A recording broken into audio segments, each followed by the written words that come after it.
We were doing something really before its time, so people were not always ready, and also we were not fitting nowhere. I mean, in the radios we didn't fit because it was not Arabic and it was not English, so nobody knew where to put us. And on TV, the lyrics were a little bit kind of subversive or confrontational, and so things were not as easy as it was. Really difficult. It was difficult to just be yourself.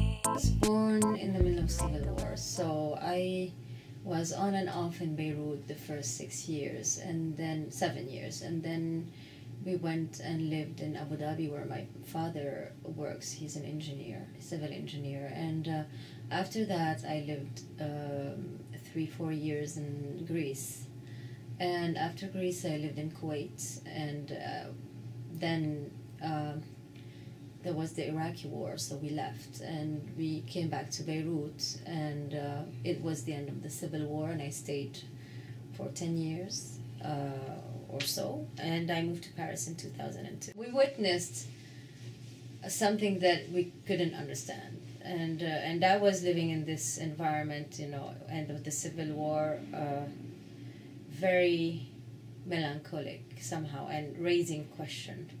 But at the same time, there was an excitement. I was part of these people, and I had people around me that were thrilled by the idea of a new beginning. So we were, without knowing, there and feeling that we could start something new.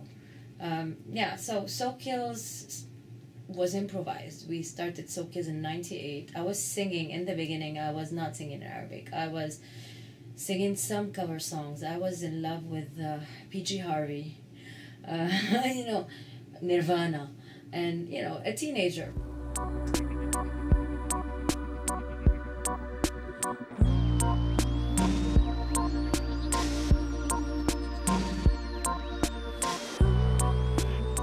I started searching for things that would nourish me, and I fell in love with old Arabic music. This is how it started. Like, I listened to, by pure coincidence, to this incredibly talented and beautiful and edgy singer, Syrian singer from the 40s who died very young, Yasmine.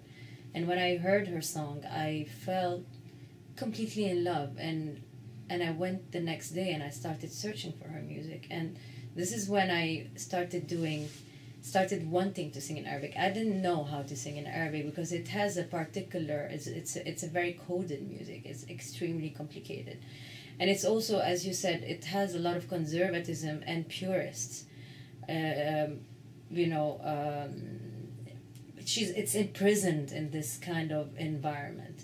So I started listening to a lot of Arabic music, and I had this 4-track, and I started recording myself in a very modern way somehow, singing some songs that I could sing, because I would pick the song that I would be able to sing, and in fact I didn't really know how to sing in Arabic. I was improvising the way I would interpret this. So it was sometimes wrong, sometimes a bit like punkish, and it would be, I mean, it's me. It was very sincere. It came just from out of my heart, and it didn't fall into the, you know, halal haram. This is good. This is not good. This is how it should be. This is how it shouldn't be.